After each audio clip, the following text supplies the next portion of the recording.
Good Thursday morning. Here we are, November 13th, couple weeks before Thanksgiving. The fall is really flying by.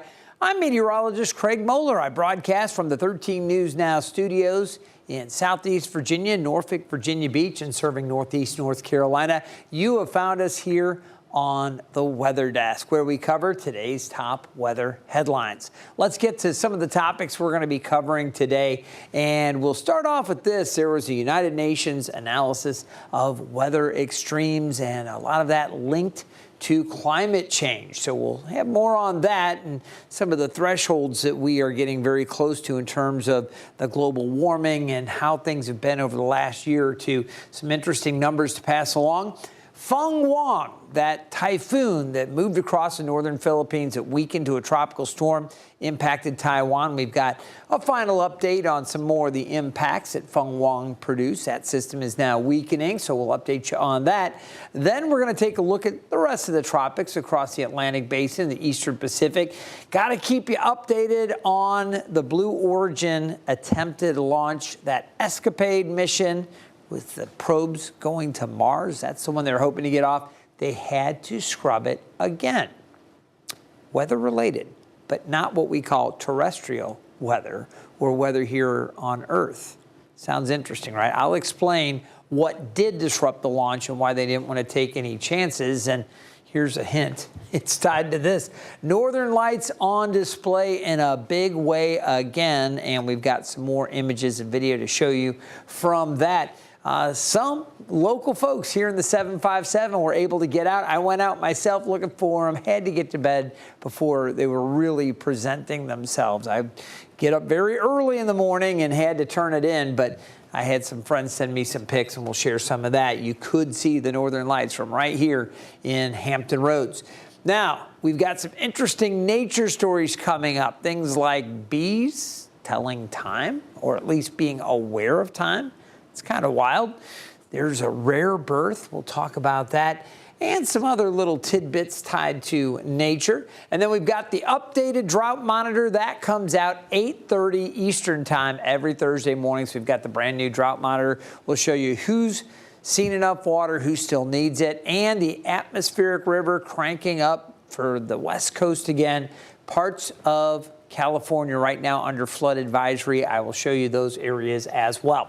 So a lot to go over in the next half hour. Let's jump into it. And you see here the Earth. This is the big picture. So we are going to talk about the fact, you know, it may be cool or chilly right now for parts of the United States. Certainly the East Coast, we've had our chilly temperatures this week. But last year, the Earth recorded its hottest year ever. And with such a big jump, that the planet temporarily passed a major climate threshold, 1.5 degrees Celsius or 2.7 degree Fahrenheit warming. Now, it's the first time in recorded history that the planet was above a hoped-for limit to warming for an entire year. Scientists say that if the Earth stays above the threshold long term, it will mean an increase in human fatalities, destruction, could be, well, there will be some species loss, and of course, accelerated sea level rise, another big concern from the extreme weather that accompanies all the warming. United Nations Secretary General Antonio Guterres did an interview earlier with the Associated Press and said that the world is still losing its battle on climate change, in danger of permanently passing that 1.5 degree threshold. Because climate change is still accelerating, and we need a drastic reduction of emissions in order to be able to keep temperature rise within 1.5 degrees. We're on the verge of losing this battle. The threshold is what the Paris Agreement set up as a hoped-for global limit to warming 10 years ago. Now, many scientists have already pronounced the 1.5 threshold as being surpassed, but others argue they need to use a 20-year average, not a single year. So that's very important to think about that when considering if whether or not that threshold has actually been breached. All right, so with the climate change, the other thing the UN was really stressing is that there have been folks that have been displaced. Maybe there have been areas of war or political uncertainty, and there are folks that are having to move internationally around the world. And some of those folks are at greatest jeopardy or most vulnerable to climate change. So there are some interesting studies the United Nations continues to do and puts out, and we will continue to keep you updated. All right, we're going to take a look, not here across the United States. We're going to turn our attention over to the Western Pacific, and specifically Fung-wong. Now, that system came across the northern part of the Philippines and then turned to the north and moved back across Taiwan, the southern tip of Taiwan. It is no longer classified as a tropical system. It's a remnant low now, so they're done with the special statements on that. But it did bring more damage to parts of Taiwan. The storm brought very heavy rain, caused flooding, and that caused the barrier lake, one of the barrier lakes, the Matayan barrier lake, to burst again. This is the third time that this has happened this year, and the repeated incidents have caused significant damage and repeated evacuations in downstream villages, particularly in Mingli and Guangfu townships. Tough to see that. Now, when we take a look at this again, this is an area that gets hit. Fung-wong was the 21st system to have direct impacts on the Philippines this year. They averaged 20 a year, so hopefully they're not going to get many more, but we'll have to continue to watch things here in the Western Pacific over the coming couple of weeks. You can see that it did come through again, and it has been already a slightly above average tropical season for the Philippines. And Fung-wong certainly brought a lot of headache and heartache, some destruction to these areas. We'll keep you updated. All right, let's take a look at what's going on in the tropical Atlantic. We only have, 2.5 weeks or so left. We don't have that much time left in the Atlantic tropical season. And across the basin, things are looking pretty good right now. The Gulf is very quiet. Beautiful weather along the Gulf Coast. You can see that for the United States down through Mexico. Right now, the Yucatan, seeing a mix of clouds and some sunshine. Some unsettled weather there in the western part of the Caribbean. As we take a look back over to the Eastern Pacific, nothing happening there that has a hurricane center concerned at all. We had that strong front come through. There's cool air. We've got these clouds. These are going to thin out in the next hour and a half to 2 hours across our area. We're in for more sunshine here in the mid-Atlantic, and there's nothing tropical happening across the basin. So over the next 7 days, we are expecting quiet activity, no tropical activity expected, and we don't have that much more. Hopefully, we can put the Atlantic season to bed. Not that much longer. All right, we're taking a look right now across the Atlantic basin, but I want to zoom in to Cape Canaveral and really specifically right here along the Space Coast. Yesterday, they had a scheduled launch for the Blue Origin New Glenn rocket. That's a big rocket that was set to launch from Cape Canaveral around 3 o'clock yesterday afternoon. They scrubbed it again, but this time it was due to concerns about the effects of solar storms. Now, the launch was already delayed on Sunday due to bad weather down on Earth. There were clouds, there was fog, there were some other things going on. They were concerned if they launched it, there could be problems. And this rocket, this mission, the Blue Origin mission, was to deliver 2 NASA satellites to study Mars. So the first launch of the New Glenn was in January. This would be the second one and the first launch with a commercial payload. The reusable 2-stage heavy lift New Glenn rocket is named after John Glenn, the first American to orbit Earth. A new launch date has not been announced.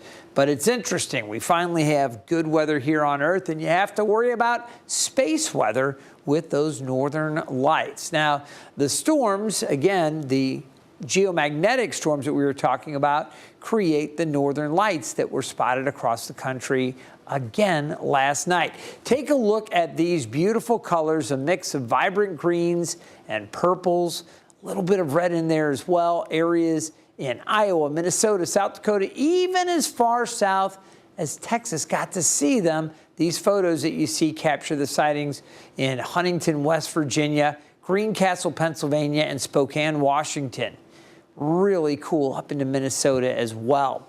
And this video from Michigan showing the amazing light show over Lake Superior. Jeremy Roth has even more on the sights that you might have missed and more. Check it out. Sky gazers across the U.S. were treated to a vibrant atmospheric light show as colorful aurora borealis displays were visible as far south as Texas, Georgia, and even Florida. Images were shared from many states treated to the stunning northern lights, which experts say were a direct result of powerful bursts of energy from the sun called coronal mass ejections, disturbing energized particles in the Earth's atmosphere and painting the night skies with trippy colors. Few states were left out of the show, as vivid images were shared from Virginia, Indiana, Alabama, Colorado, Minnesota. I mean, you name the place, there's a good chance they had a show in space.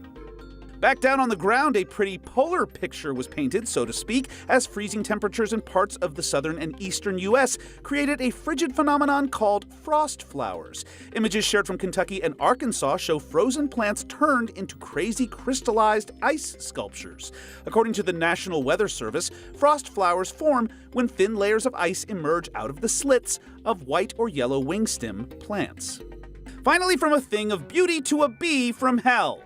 Okay, not literally, but this new bee species has been named Lucifer thanks to the discovery of tiny devil-like horns on the females' heads. The species Megachile lucifer was originally discovered in Australia in 2019, but a newly published study revealed the head horns are specific to the female sex. And while Lucifer is a devilishly clever name, I feel like Beelzebub was a real missed opportunity. For Take a Look at This, I'm Jeremy Roth. That's a pretty good joke there, Jeremy. Yeah, I like Beelzebub as well. All right, as you take a look here, I just wanted to share one more picture of the Northern Lights. This was taken by a Virginia Beach resident, Sharon Sparks, who got up. This is the Chesapeake Bay Bridge Tunnel. And last evening, she had texted me. She said, Craig, where are you going? Are you going to get out there and try to catch them? And my wife and I were just on the other side of the Bay Bridge Tunnel. So Sharon and her husband were out on the Virginia Beach side of that looking up, and they were able to catch some of the Northern Lights there a little bit later into the evening. So I appreciated her sending the pics, saying, hey, look, we did catch those. So very cool there. Some of you may have gone out trying to look for them. I tried to look for them again on my way into work early this morning, but we started to get a little bit of cloud cover. Now, coming up, we're going to talk some more about some interesting things going on. First of all, we're going to talk about these really fascinating nature stories. We just showed you the horned bee. That was interesting. Well, other bees, there is now some indication they have a sense of time. So we'll talk about that. What's going on with that? A very rare birth of a species that we're delighted to see one of these happening in the wild, just caught on video. We'll share that story, some other good stories are coming up from nature, and then we've got the drought update. You see the parched ground there. It's not that bad. We'll show you who's in better shape and who's still struggling in need of water. That's coming up in just 2 minutes. Stay tuned.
Welcome back. All right, I told you we'd have some kind of fun natural nature stories to share with you.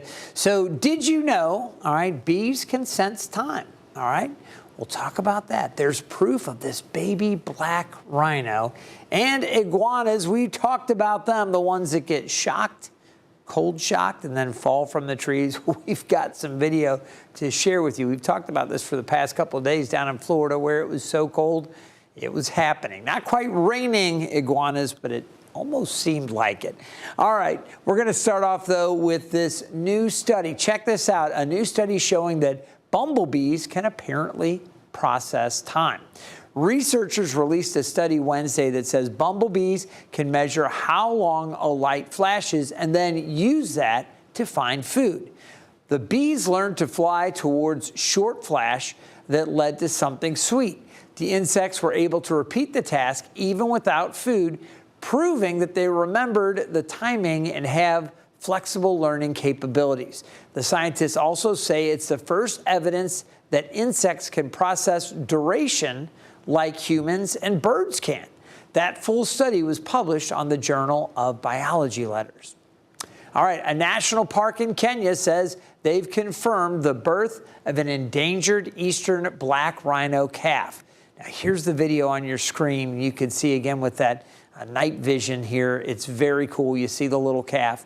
The baby was out there with its mom in Chiulu, in the Chiulu Hills. Now, this is photographed with one of the park's 42 camera traps. The birth marks the second rhino calf born in the park in less than 2 years, and it also brings the Chiulu population of eastern black rhinos up to 9. That's it, just 9. So this was a big deal to discover this new birth. The Big Life Foundation says it has dozens of rangers who patrol the park to monitor for the rhinos. And that's how they discovered the tiny 3-toed footprints that made the connection that the new calf was born. Now they've got the video proof. So cool.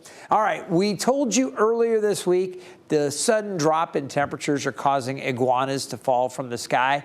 Well, at least out of trees, because they are cold-blooded and need warm weather to help regulate their body temperatures. Well, if you didn't believe us, you should. Check it out. This video is from Florida, and you can see iguanas just laying there, cold stunned. The iguanas are not dead. They're just briefly paralyzed. The Wildlife Conservation Commission says frozen iguanas should be left alone until they recover and run off.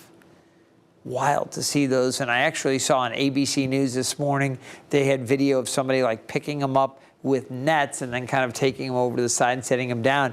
We had one of our producers, Samantha, was in talking about how they actually issue warnings to people. You don't go up and mess with those cold stunned iguanas because they can snap out of it, wake up and become aggressive, being disoriented, not knowing what's going on. All of a sudden you've got human interaction. They can actually become a little aggressive. So good idea. Just leave those cold stunned iguanas alone. All right. Want to go ahead and talk to you about what's going on, some more weather stories. Let's get back to the U.S. Drought Monitor. This just came in, and there are some small changes across parts of the country. Nothing really super significant. There's been a lot of rain coming in with the atmospheric river back across northern California and up into the northwest. These areas will continue to see more rain, so maybe we'll see a bigger dent in the drought up across parts of Washington state here with next week's drought monitor. For now, Northern California is in great shape, still very dry with severe to extreme drought over parts of the southwest. Things have gotten a little bit better up across northern Idaho, although still extreme drought. It's not quite as widespread as it was. Looking across the central U.S., many parts of the country in good shape. The Ohio River Valley also in pretty good shape for areas near and along the Ohio River. Once you go farther north up towards the southern Great Lakes, the northwest part of Ohio into Indiana, you still pick up some extreme drought. And there's still a lot of drought up in the northeast, although this overall coverage of extreme looks like it has gone down. I was taking a look at last week and this week's back-to-back, and you can see some subtle improvements there. One area where we haven't seen improvement, you see how things are looking out to the west. There's still those areas with extreme drought down along the Arizona, New Mexico area and along the Florida, Georgia line. That continues to be very dry. But this area here in the northern sections of Virginia, we have actually a little more severe drought up that way towards the Blue Ridge. So they really do need some more rain up there. We're abnormally dry for portions of the northern neck and the middle peninsula, parts of Accomack County as well. Still, Hampton Roads is in good shape despite being 4 1/3 inches below average right now for rainfall. We're doing okay. And we're still in moderate drought down along the Albemarle Sound. That was an area that a couple weeks ago was in severe drought, so things have gotten a little bit better. Right now, most of the country's dry, still a little unsettled up in the northeast U.S., but I want to come back out west because this is the area with another storm system coming in and the atmospheric river is starting to crank up. Take a look. We've got numerous flood advisories as this river of moisture is starting to come in with this next storm system, and there's going to be more prolonged rain over this part of California and up into the Pacific Northwest as well. As we zoom in, I just wanted to go ahead and take a quick look at this advisory. This is a flood advisory, and again, this is through 8:30 Pacific Standard Time, so they've got a few hours yet to deal with this.